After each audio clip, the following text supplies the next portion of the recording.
Hi everybody, and welcome to another video about the usage of Nautascore.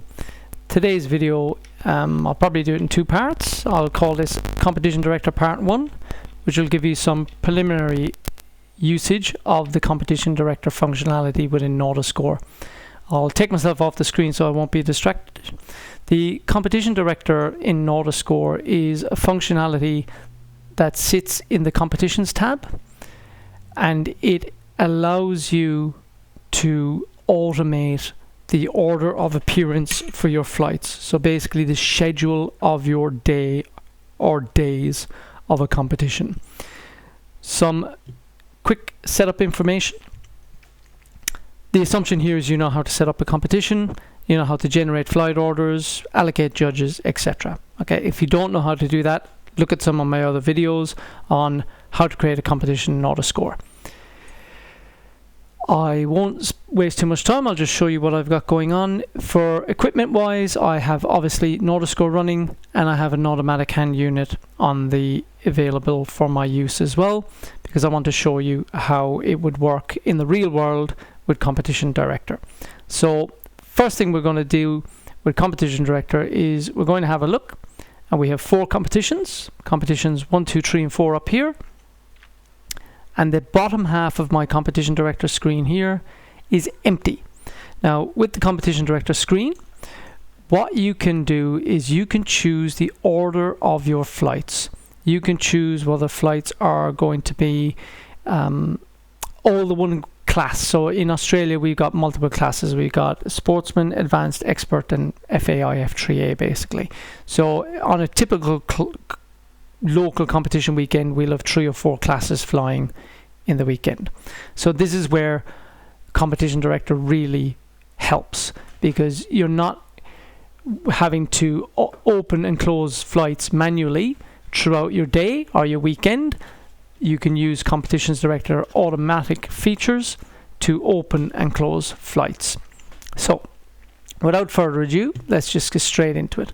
So to add a flight to the schedule, remember, I've got 4 competitions. So when I'm talking about flights and competitions, I'm talking about I've got 4 different classes. Competition 1, 2, 3, 4. Okay, so I'm going to add my first competition or my first flight. I can choose the position or the order that I want this flight to appear when it appears in a list. I've selected last because there's nothing in the list. So now the last item on my list, but it also happens to be the first item in my list, is my Competition 1. You'll notice my screen is showing me quite a bit of information, showing me the position in the list, the competition ID, which is Competition 1, I've matched them, or is for round. So if we were doing an IMAC competition, we can use round 1, round 2, round 3, round 4, so we can group flights together. We're looking at Flight 1. It is a known schedule. The status of the flight is closed. And the completion bar, this is a completion bar, is 0.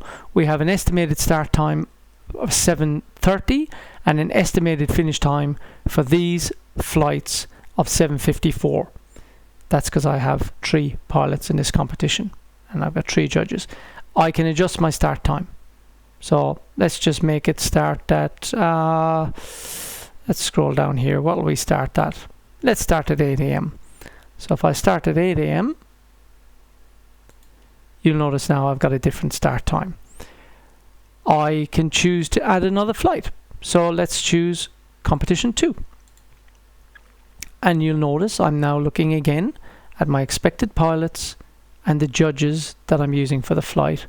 And then of course I can add another competition. So we'll just add Competition 3. So notice what's happening here. I've got Flight 1, Flight 1, Flight 1. So I've got 1 competition, 2 competition, 3 competitions. I'm using the same judges for Competition 2 and Competition 3. I have different judges for Competition 1. That will become relevant later. And then I'll just, oops, selected the wrong thing. I can add my Competition 4. So, and you can see there's a change of judges again. The blue font is the judges, the black font is the pilots. We also have built in that we can add a break. So if you wanted to, again, test how long your break will be, you can add a break. Other information showing on the screen is the expected number of judges for the competition. If you remove a judge at the competition level, this number will change. The expected pilots, if a pilot doesn't show up, you can literally reduce it. But why this is important here is the break timing. You'll notice that this is from 9:36 to 10:06. It's 3 pilots. We're allocating, as I bump up the pilot numbers here, you can see that the break time is bumping up. If I decide, you know what, before we have that break, because that's a little bit early, I might want to put in position 5, I might want to do another round of competition 1. I can go competition 1, and what position do I want it to go into? I want it to go to position 5. It's jumped in before the break. If I wanted to now do competition 2 in position 7, which is just after the break, I can do that. Or of course, I can select last and drop it in as last. I just select my competition number here and drop that in. I'll very quickly show you I can also spread things across another day. So we can pop this button here, another day, another line. I won't go into second lines at the moment. We'll make that a part 2 video, which is a bit more detail on competition 2. But I will show you that you may have a multi-day competition. Should have turned off my password thing. And I'm going to drop a flight from competition 2. Actually, now we'll start with competition 1 on my second day. And you notice here I've got a whole new day here. Again, I can follow the same process in my days. I can add in my flights. I can add in my breaks as I want. Now, you'll notice these buttons, unallocated line 1, unallocated line 2. You'll notice this number changing as I add flights to my competition. It's reducing each time I add a flight. That is telling me how many more flights I have got to go before my competition is completed. Now, also, we have a print button, so we can visually see the competition director screen, and we also have a print button, which will generate a PDF that can be given to line directors or pilots or whatever you like. And you'll notice that the PDF, sorry, a bit of lag on the computer for my recording software, it's got day 1, line 1, showing you the flight number, the flights, the expected time, the expected finish time, the breaks, the pilots. The blue font is the judges, the black font is the pilots. The second page of this is day 2, so it prints each thing in different days now. But for the remainder of this demonstration, I'm going to remove this day. Actually, quickly I'll show you. I can remove a flight. I can go test competition 2, flight 2, which is in position 2. I'm going to remove that. I'm going to remove position 2, press go, boom, that's gone. I'm going to remove position 3. Just you may end up putting in your flights in an order that you don't want and you want to change them. So you can either remove them like that, or I can remove my whole day by going remove day and pressing go. Whole day is gone. And now I'm back to 10 unallocated flights. I can change the order of a flight. If I just put in test competition 4, and I can go, whoops, I didn't want to do that. I actually wanted test competition 1 to go in before that, but I can drop it in at the bottom, and I can left click and drag it up and put it in the position I want. So for this purposes, I've went 1, 2, 3, 4. And I can just continue to allocate flights in whatever order I wish those pilots to come. So that's your competition director's job. You know, you decide which order your flights are going to fly. I'm just going to allocate them all for the sake of it, because I want to show you. It's here. Notice test competition 1, the go button is missing.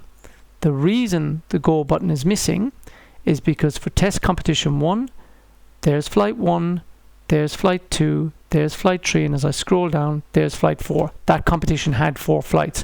So for that class or that competition, all flights have been allocated. And as I said, I can move it around to wherever I want it to be. So I'll just pop the other flights in for the other competitions, just to put a neat little bow to get that unallocated flight number down to 0. I've picked one that I can't do. Competition 4 is fully allocated. Competition 3, I still have a flight to go. I've got one flight to go. I know that's going to be competition 2, and I can press go. Now, the order for this demonstration doesn't matter. As I've said before a flight is marked as open, you can drag and drop your order any way you want. Obviously, it makes sense to have your flight 1s first, your flight 2s following that. Notice I've got a flight 3 here, so I probably should drop that down to there. You know, your flight 2s and so on and so forth. You do your order. So that's the setup. That is how to set it up within the Competition Director. You can switch off some functionality and tidy the screen up if you want. You can use this NA check, and it just shows you the order of flights. I personally like to see the pilots and the judges. I'm just going to bring the camera back on my unit. So notice the competition state here. The competition state is the flight is closed and my unit is powered off, because the question I often get asked is, how do I start Competition Director? With Competition Director active, and you power on a unit by just pressing the power button, as the unit powers up, it will request the next pilot information. So it will ask, what flight are we looking for? Because I have Competition Director active, it is saying position 1 is test competition 1, flight 1, pilot is 344. I don't recall entering in the correct judge number on the unit, so I'm just going to pause and do that. Okay, I've set my correct judge number. The unit's going to switch on. Just very quickly, just want to show you, if you go press the flight director button, you can pull up the flight in another screen, and I'll just confirm the status of this flight is closed. But I'm just going to pop back here, and let's just watch where it says closed here. You'll notice the unit is powering up. It takes its time. It's got the, 45 to 65 seconds, whatever it takes to power up. And what is going to happen when the unit powers up, it's going to request the next pilot information. So the unit will automatically go into the scoring screen. Here it goes. And right above my mouse there, you will see the flight change to open. So notice it's gone straight into competition 1, flight 1, schedule is 823, pilot is 344, etc. And the status has changed. If I jump here to flight director page, you'll notice that the status of the flight is also changed. I'll just refresh that page. Is open, and you can see the pilots. I tend not to use this screen during a competition. I tend to live in this screen. So my Competition Director functionality has automatically opened the flight. I have not had to sit down and do an administration task of opening the flight. I've simply switched on a unit. It works as normal then. You just score the flight as normal, and I'll send some scores for this judge here, and in a moment you're going to see this screen refresh. I'll just zoom in on this screen for a minute while I'm sending scores. You'll see the screen refresh, and you'll see a little blue progress bar and little green progress bars happening here.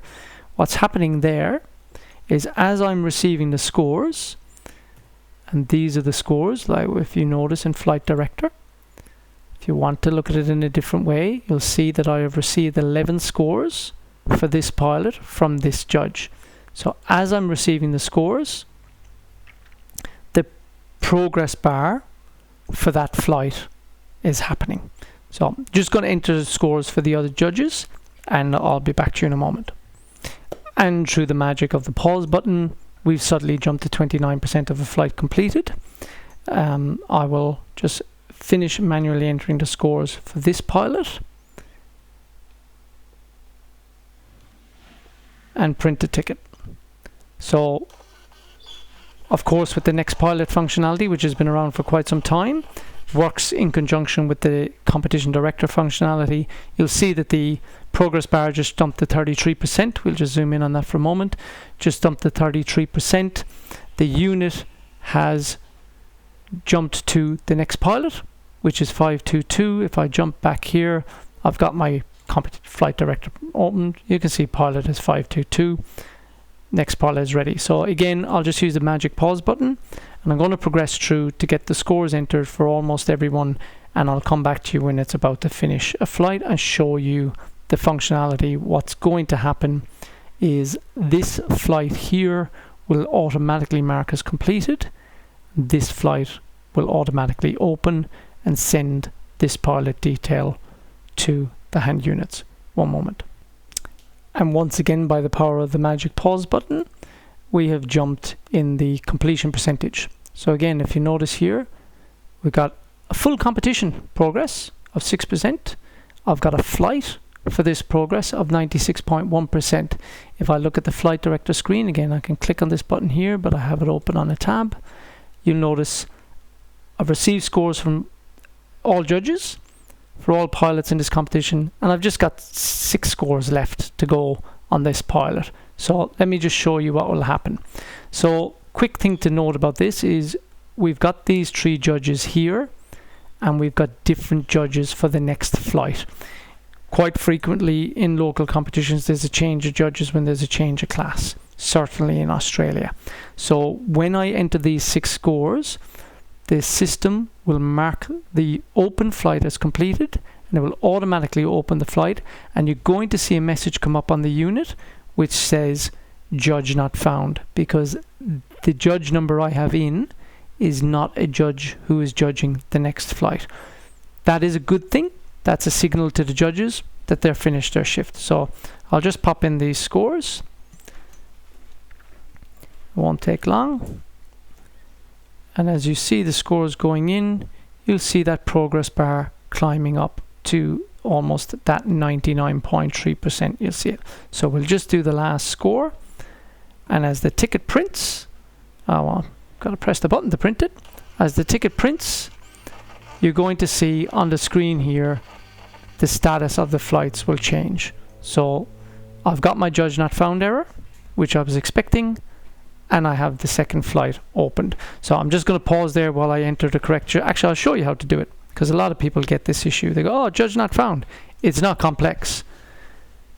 Judge not found means the judge number entered in the hand unit is not the judge number who is going to be judging this flight.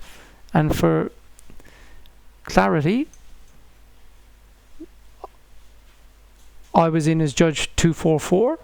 I want to be judge 200. So I'll press valid. Gets back to the home screen. I'll rotate the wheel until the judge number is highlighted. I'll press the numbers I want, which is 200.